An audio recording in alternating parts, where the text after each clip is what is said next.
Auzu billahi minash shaitani rajim, bismillahir rahmanir rahim. Paix et salut sur le prophète Mohammed ainsi que sur sa famille et ses compagnons. Salam alaikum, chers auditeurs, j'espère que vous vous portez bien. Aujourd'hui, on va parler de la justice divine, de la vengeance divine.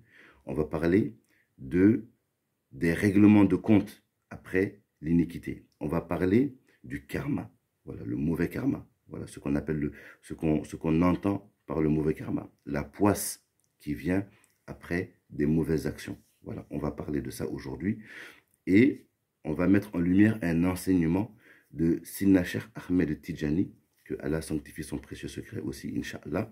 Voilà, et je vais vous raconter aussi un conte initiatique aussi, une histoire. Voilà. Donc, pour ceux qui ne me connaissent pas, donc je m'appelle Koli Cherif Keita, je suis affilié à une grande confrérie soufie qui s'appelle la Tidjania et je suis aussi Mokaddam aussi. Voilà. Donc, mon métier à côté, c'est coach.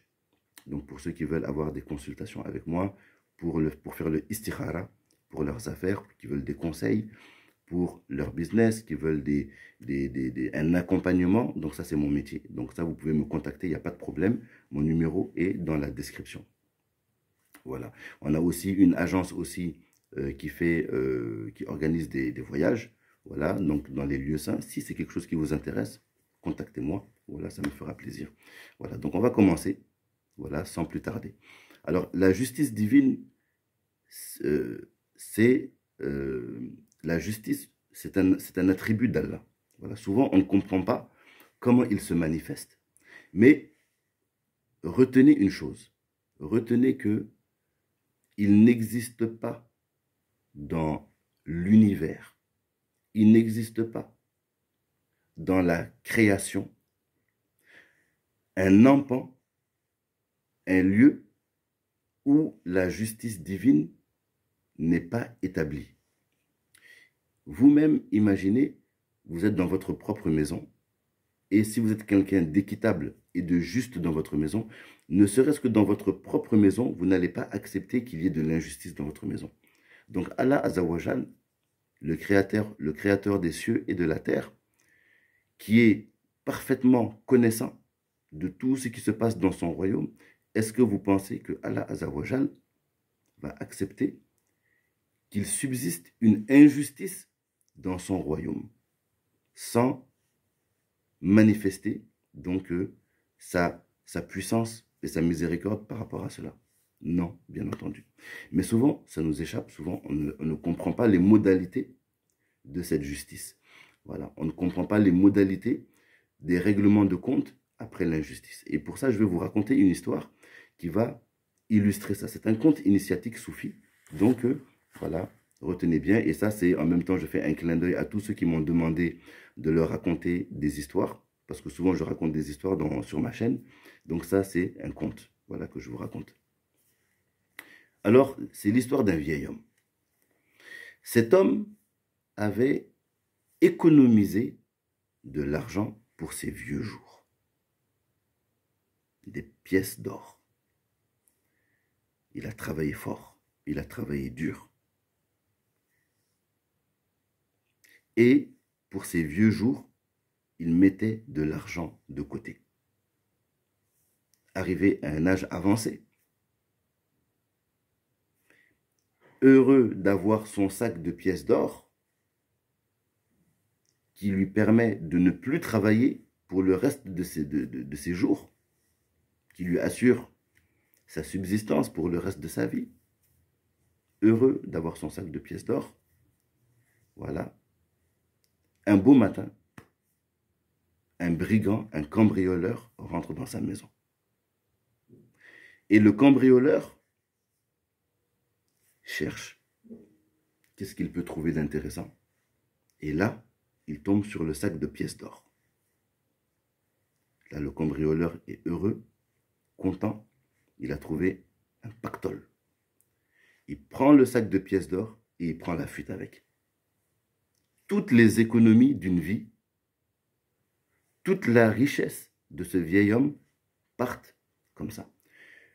Heureusement, le vieil homme a juste le temps de s'apercevoir qu'on vient de lui prendre son sac et que le brigand qui vient de sortir avec le sac, qui a pris la fuite, est encore dans les parages. Donc il crie: au voleur, voleur, au voleur. Quelqu'un est rentré chez moi, on m'a cambriolé, on m'a cambriolé. Donc là, il y a des gardes qui viennent. Qu'est-ce qui se passe, monsieur? Qu'est-ce qui se passe? On vous entend crier, qu'est-ce qui se passe? Oui, on m'a volé mon argent, on m'a volé, quelqu'un est rentré chez moi tout de suite, il a volé mon argent, il n'est pas loin, il vient de courir, allez-y, poursuivez-le. Ah, là, les gardes, ok, disent, ok, on va le poursuivre. Qu'est-ce qu'il a pris avec lui? Là, le vieux ne veut pas trop dire qu'il a pris de l'or, mais il dit qu'il lui a pris sa richesse. Voilà, sans donner plus de détails. Donc là, les gardes partent à la recherche du voleur. Ils se séparent. Parce que le voleur a dû prendre des ruelles, peut-être la ruelle de gauche, la ruelle de droite. Ils ne le savent pas, donc ils se séparent et chaque garde cherche le voleur dans son coin. C'était une époque où on avait le droit de tuer. Voilà, on attrape un voleur, on le tue sur le champ. Donc, le voleur sent qu'il est cerné. Il n'a pas eu le temps d'aller loin. Il n'a pas eu le temps de sortir de la ville. Voilà, le voleur est dans les problèmes. Voilà, il y a trop de gardes qui le cherchent. Et si on le trouve avec ce sac-là, bon, c'est foutu pour lui. C'est foutu pour lui. Voilà. À un moment donné, il est caché. Il voit qu'on le cherche partout. Il sait qu'on va le trouver s'il garde le sac. Donc, il choisit entre la vie ou la mort avec le sac de pièces d'or. Donc, le brigand fait le choix de rester en vie. Donc, il cherche un endroit où mettre les pièces d'or. Il n'en trouve pas. Et là, il voit un aveugle. Il se dit, ça, c'est la meilleure cachette que je peux trouver. Si je mets ça discrètement dans le sac de l'aveugle, j'aurai le temps d'échapper à la vigilance des gardes. Ils ne trouveront rien sur moi. Et je viendrai ensuite récupérer mon sac chez l'aveugle. Et je pourrai m'en sortir comme ça. Donc, il est d'accord sur ce plan. Discrètement, il prend son sac et il le met à côté de l'aveugle. Et lui-même sort discrètement de la vigilance des gardes. Les gardes passent à côté de lui. Ils ne voient rien sur lui. Ils ne savent pas que c'est lui le voleur. Et les gardes continuent à chercher. Le voleur a réussi à sauver sa vie. Et il se dit, bon, je vais attendre un petit peu que ça se calme, qu'ils arrêtent de me chercher. Et ensuite, je reviendrai voir le mendiant.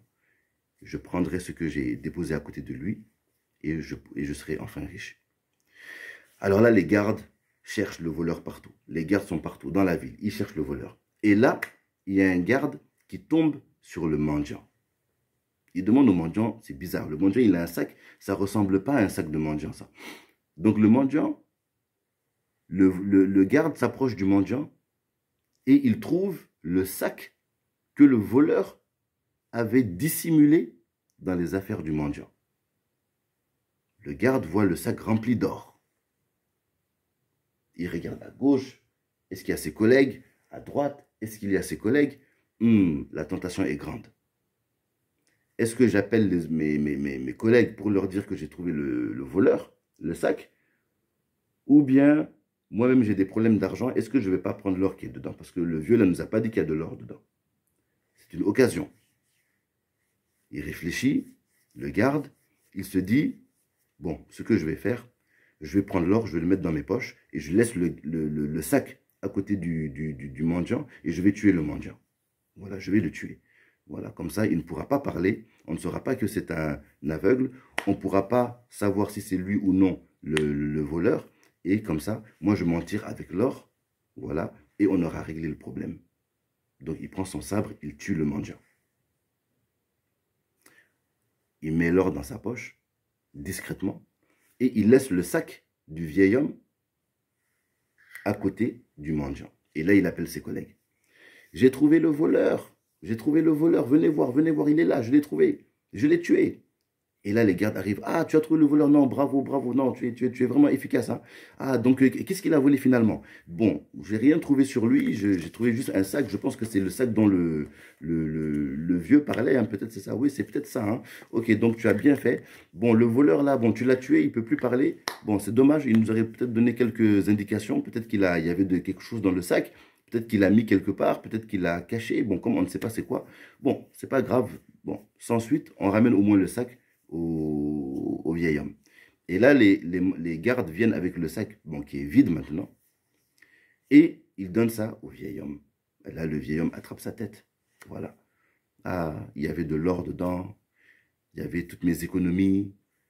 Là, c'est bien mon sac, mais le voleur a dû peut-être cacher l'or quelque part. Où est-ce qu'il est, le voleur? Vous l'avez tué déjà, il ne peut plus parler, vous l'avez tué. Ah, quel dommage.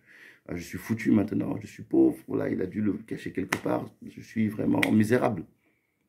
Voilà. Et l'histoire se termine ainsi. Ok.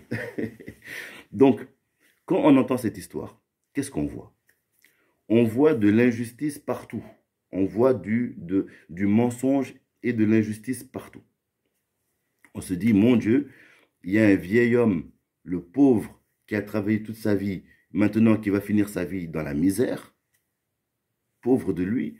On a un voleur qui prend l'or, et même lui n'a pas réussi à le garder, donc il a fait tout ça pour rien. Et on a un mendiant qui n'a rien demandé, un mendiant aveugle à qui on n'a rien demandé, et qu'on a tué comme ça, pour quelque chose qu'il n'a pas fait.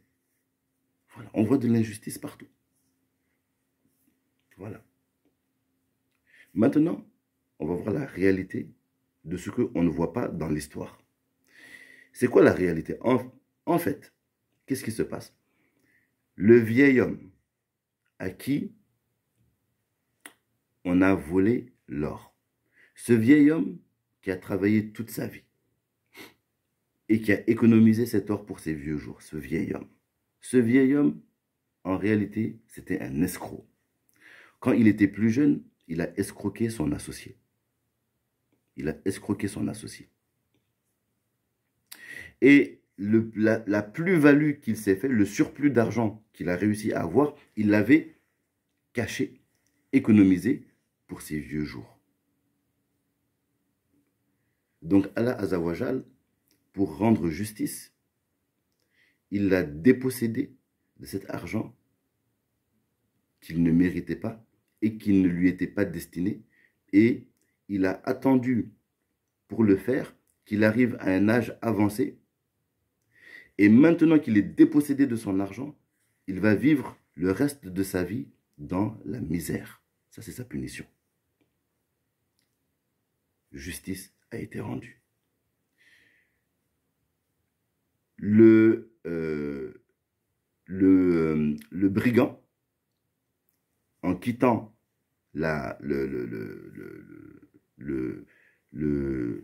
donc la maison du vieil homme, il a choisi un aveugle pour mettre son sac rempli d'or dans les mains de l'aveugle et revenir plus tard. Mais cet aveugle était quelqu'un de spécial. Il y a plusieurs années de ça, cet aveugle-là voyait, et cet aveugle-là a commis un crime. Il a commis un crime. Il a commis un crime. Il a tué un homme. L'homme qu'il a tué, cet aveugle-là, le crime n'a jamais été résolu. Il a réussi à s'en sortir. Et l'homme qu'il a tué, c'était l'associé du vieil homme. L'associé du vieil homme qui était victime de l'escroquerie du vieil homme. Ce même homme-là, il a été tué par l'aveugle. Il a été tué par l'aveugle. Il y a longtemps de cela. Longtemps de cela. Vous voyez, très longtemps de cela. Donc, le garde qui est venu tuer l'aveugle, et récupérer le sac rempli d'or, ce garde-là, qui c'est? Est-ce que vous savez qui c'est? Il s'agit du fils de celui qui avait été escroqué par le vieil homme et le fils de celui qui a été tué par l'aveugle. Donc, sans le savoir, justice a été rendue. L'argent qu'il a pris, ça ressemble pour nous à une forme de corruption. Mais dans la réalité des choses, il a récupéré l'argent que son père devait avoir. Donc ça lui était destiné. Mais il a récupéré de cette manière-là. Et pour camoufler ça, il a tué l'aveugle, mais en tuant l'aveugle, il a rétabli l'équilibre parce que c'est ce même aveugle qui avait tué son père aussi. Donc il a rendu justice aussi. Voilà, donc ça c'est un conte initiatique qui nous explique que souvent les modalités d'exécution de la justice divine échappent à notre regard. Elles échappent à notre regard parce que nous n'avons pas toute l'histoire. Allah Azzawajal n'est pas soumis au temps comme nous sommes. Nous, on est voilés dans le temps. On est voilé dans l'instant présent. Donc quand on est dans le présent, on ne voit plus le passé et on ne voit pas le futur. Vous voyez? Ça, c'est notre condition. Notre condition à nous, c'est une condition de limitation dans le temps. Donc nous, quand on voit certaines injustices, on ne comprend pas s'il s'agit d'une injustice qui est commise ou si il s'agit d'un règlement de compte par rapport à quelque chose qui a été fait, qu'on ne connaît pas, qu'on ne voit pas. Nous, on est obligé de juger les choses selon notre regard dans l'instant présent. Et bien sûr, ce regard est déficient. C'est un regard qui est déficient et aussi insuffisant. Il faut toujours garder cela en tête. Il faut toujours garder ça en tête. Voilà. On juge avec ce qu'on voit, mais peut-être qu'on se trompe. Mais dans le jugement de ce qu'on voit, nous, on se limite à ça. Mais peut-être que dans la réalité des choses, il y a des choses qui nous échappent. Vous voyez? Voilà. C'est pour cela que le prophète Mohammed, paix et salut sur lui, nous a dit, il est un bon islam de ne pas se mêler de ce qui ne nous regarde pas. Parce que le regard qu'on pose sur les choses est souvent très loin de la réalité. Est souvent très loin de la vérité. Allah Azzawajal gère son royaume d'une manière parfaite, sans retard et sans avance. Voilà, il règle son royaume de manière parfaite. Voyez. Donc, la justice divine, elle s'exécute. Elle va toujours être exécutée. On vous a fait du mal, il y a toujours une justice divine, tôt ou tard. Voilà, il y a une infraction par rapport à certaines choses, il y aura une facture à payer, quoi qu'il en soit. Voilà. Donc, souvent, on ne voit pas l'exécution de la justice divine. Et souvent, la justice divine, la punition, elle est exécutée, mais on ne la comprend pas. On ne la comprend pas. Pourquoi? Parce que comme je vous ai dit, nous sommes limités dans l'instant présent. Nous, on est limités dans ce qu'on voit, dans ce qu'on comprend. On juge avec ça. Voilà. Alors que la réalité est plus vaste, plus grande. Voilà. Donc, il y a beaucoup de choses qui nous échappent. Voilà. Et même les modalités de punition peuvent nous échapper. Souvent, une punition, c'est une épreuve dont on ne tire aucun bénéfice. Voilà, vous voyez, j'ai fait une vidéo où je vous expliquais la différence entre une punition et une épreuve. Voilà, la punition, c'est une épreuve, c'est une difficulté qui arrive et dont on ne tire rien. On ne tire rien en termes de rapprochement de Dieu. C'est-à-dire qu'on ne tire pas de patience, on ne tire pas de récompense de par notre comportement, de par notre retour vers Allah Azzawajal, de par notre demande de pardon, voilà, de par notre remise confiante, donc on ne tire rien. Voilà, donc c'est souvent, quand une épreuve arrive, on se plaint beaucoup, on insulte, on truque, mais qu'est-ce que j'ai fait pour mériter ça? Qu'est-ce que je t'ai fait Dieu pour mériter ça? Des choses comme ça. Ça c'est une parole qu'il faut, si vous le dites, enlevez-la tout de suite. Cette parole-là est très, très, très dangereuse. Voilà, qu'est-ce que j'ai fait pour mériter ça? Voilà, comme si Dieu était injuste. Voilà, ne dites pas ça. Voilà, ne dites pas ça.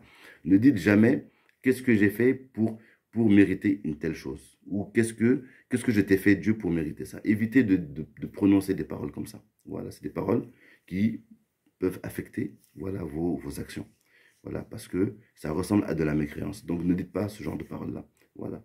Donc, toujours, on revient, voilà, on revient donc dans le repentir. Voilà, peut-être on a fait du mal à quelqu'un, peut-être on a fait du truc, peut-être c'est une épreuve qui vient aussi parce que Dieu nous aime aussi. Voilà, souvent il y a des épreuves qui viennent parce que Dieu nous aime aussi. Voilà, tout simplement. Voilà, c'est pas parce que on a fait du mal à quelqu'un, c'est pas parce que on doit payer quelque chose, c'est tout simplement parce que Allah Azza wa Jalla, il nous aime. Voilà. Et la preuve de son amour, c'est que cette épreuve, souvent, c'est un moyen pour nous de nous détacher de dunya. Voilà. On se détache du bas monde, on se rapproche de lui, on pense à lui, on se retourne vers lui, on lui demande pardon, on s'en remet à lui. Donc, quand l'épreuve, elle est accompagnée d'une certaine éducation de l'âme, cette épreuve, elle est un bienfait. Mais quand il n'y a pas ça, quand il n'y a aucun de ces aspects-là, il faut prendre ça comme une punition. Voilà. Et pour ça, il faut se repentir rapidement. Il faut se repentir. Voilà. Donc, la punition, on peut dire que c'est une épreuve dont on ne tire aucun bénéfice, ni spirituel, ni matériel. Voilà, c'est ça une punition. Et dans les punitions, ce n'est pas seulement une difficulté. Il y a des punitions qui sont des facilités. C'est-à-dire qu'il y a des punitions qui semblent ne pas être des punitions. Et ça fait peur aux soufis, ça. Voilà, ça c'est une chose qui fait peur aux soufis. Et Sidi Nachar Ahmed Tidjani, que Allah sanctifie son précieux secret, il nous a enjoint, à nous les talibés, de se méfier de la ruse divine. Makr Allah, la ruse divine. La ruse divine, c'est que tout semble aller dans ton sens au point que tu t'enfonces dans un piège qui va se refermer sur toi. Voilà, on peut dire que c'est ça la ruse divine. Par exemple, vous allez constater qu'il y a des gens qui font du mal, ou des tyrans, ou des dictateurs, mais on ne peut rien contre eux. Voilà. Aucun de leurs ennemis ne peut les terrasser. Et plus ils font du mal, plus ils sont riches. Plus ils font du mal, plus ils ont des enfants. Plus ils font du mal, plus les portes de Dunya même semblent s'ouvrir devant eux. Et vous allez voir souvent que même la manière dont ils meurent paisiblement dans leur lit. Voilà. Et on se dit comme ça, mais c'est bizarre. C'est bizarre. Il a fait tellement de mal et il a vécu longtemps, quoi. Il a fait du mal, il a vécu dans l'opulence, il a vécu longtemps, il a vécu en santé et il est mort dans son lit. Et quelle est la justice pour tous ceux qui ont souffert de sa tyrannie, de ses excès? On ne comprend pas. On est buditafis. On se dit, il n'y a pas de justice dans ce monde. Non, il y a de la justice, mais on ne la comprend pas. La punition, elle est extrême à ce moment-là. Vous voyez, quand Allah Azawajal punit de manière extrême une personne, c'est-à-dire qu'il ne lui donne aucun moyen de se repentir avant de mourir. Et pour ne lui donner aucun moyen de se repentir avant de mourir, il lui donne tout. Donc la personne qui fait du mal et qui est empêtrée dans ce mal, elle est même encouragée, elle est même aidée à faire encore plus de mal. Voilà. À aucun moment, elle ne se pose de questions en se disant, j'ai des regrets, peut-être je devrais faire amende honorable, faire quelque chose pour... C'est-à-dire que Allah Azawajal prévoit pour cette personne-là une punition extrême dans l'au-delà. Donc il lui donne tout dans ce bas monde. Voilà, tout dans ce bas monde, sans aucune difficulté. Il lui enlève même les difficultés. Plus il fait du mal, plus Allah lui enlève des difficultés. Voilà. Subhanallah. Donc ça, c'est des choses qui sont étonnantes. Voilà, mais qui existent. Voilà. Donc quelqu'un peut faire du mal, et plus il fait du mal, plus Allah Azawajal lui rend la vie facile. Il dit non. Voilà. Cette personne fait du mal, aidons-la à faire encore plus de mal. Voilà. Et on la prend, on va la surprendre par la mort un jour. Et dans l'autre vie, dans l'au-delà, qui est la vraie vie, la punition est extrême. La punition est extrême. Que Dieu nous en préserve. Que Dieu nous en préserve. Donc vous voyez, les punitions ne sont pas toujours comme on pense aussi. Souvent on pense que dès que quelqu'un a fait du mal, tout de suite, il faut qu'on attende, la punition arrive. Ce n'est pas aussi simple. Dieu est subtil. Dieu est subtil. Donc ce n'est pas aussi simple. Donc vous voyez un petit peu, voilà, les modalités de la justice divine. La justice, c'est un attribut d'Allah Azzawajal et ça échappe à notre compréhension. Il y a des choses qui échappent. Mais ce que nous, il faut savoir, c'est que Dieu est toujours juste. Il n'y a pas d'injustice avec Allah Azzawajal. Allah s'est interdit l'injustice. Et il n'aime pas l'injustice. Il y a la justice permanemment. La justice divine, elle est permanente, immanente, transcendante, en tout lieu, en tout temps. Voilà. Il n'y a pas un espace dans l'univers, dans la création, dans la temporalité, où cette justice divine n'est pas en application. Voilà. Parce que Allah ne permet pas l'injustice, il n'aime pas l'injustice. Voilà, excusez-moi, j'ai un peu enlevé. Voilà. Donc, vous voyez, voilà. Donc ça, c'est un bon rappel pour nous dire que, voilà, pour nous rappeler d'être le plus juste possible, le plus équitable possible. Et si on ne peut pas être équitable, malgré qu'on le veut, parce que nous sommes des êtres humains, nous sommes faibles, nous sommes impuissants, alors on retourne vers Allah, on demande pardon. Voilà, on demande pardon pour des choses qu'on a fait et qu'on ne sait pas. Voilà, on a sûrement fait des choses pas bien. Voilà, on n'est pas conscient de ça. Au moment où on les a faites, on n'était pas conscient et on ne sait pas que c'était si grave. Voilà, donc on demande tout le temps pardon et on essaie toujours d'être en bon terme avec les gens. C'est très important. Je vous dis, être en bon terme avec les gens est très, très, très, très, très important. Voilà, il ne faut pas créer d'inimitié pour rien. C'est pas nécessaire. Voilà, de entretenir des querelles inutilement. Voilà, être dans la rancune, c'est pas bon. Voilà, il faut être dans la paix le plus possible, ou on s'éloigne, ou alors vous vous éloignez. Quand vous avez des espaces d'incendie, des espaces de turbulence émotionnelle, vous vous éloignez tout simplement. Voilà. Mais ne rentrez pas en guerre contre les gens, on ne sait jamais. Voilà, on ne sait jamais dans quoi vous allez rentrer. Voilà, peut-être vous allez rentrer dans un truc où c'est Allah Azzawajal qui est en train de régler quelque chose, vous rentrez dedans, vous ne savez pas. Voilà, donc on ne se mêle pas de ce qui ne nous regarde pas. Voilà, et on fait de notre mieux pour demander pardon tout le temps parce qu'on n'est pas parfait. Voilà, on n'est pas parfait et on fait peut-être des erreurs. Voilà. Sinacha Ahmed Tidjani, que Allah sanctifie son précieux secret, il a aussi dit une chose que j'aime bien répéter, que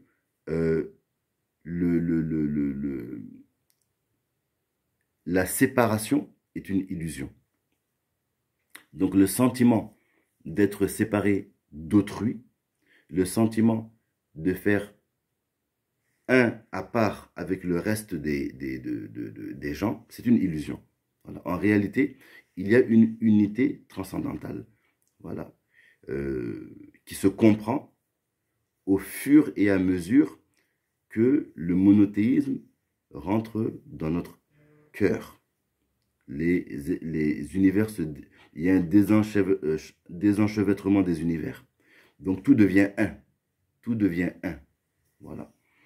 Et nous et l'autre, c'est un.